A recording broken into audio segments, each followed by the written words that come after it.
They lose to SMU, and they're like, something's there. Then they put together two dominant wins back to back over Stanford and now NC State, and we've seen this skyrocketed jump for them. Where we saw the same thing for Texas Tech, although that win was dominant against Utah, it was against BYU, it was like a skyrocketing jump. Should we, as this college football playoff format is ever growing and ever changing and ever evolving, should we get a set of committee members who that is your job, or should we keep it the way it is? Because again, everyone values something differently.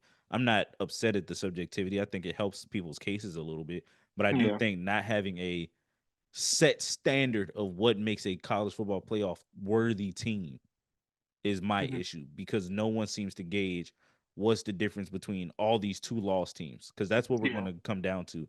It's a Yeah. bunch of 10-2 teams supposedly, and if the schedule plays the way we all assume, even though it's any given Saturday, there's something that falls in line. So where do you sit across that conversation? Yeah, I think I love that idea. I think that it's also just so new. Like before we got into this season, we were talking about the playoff format for this year.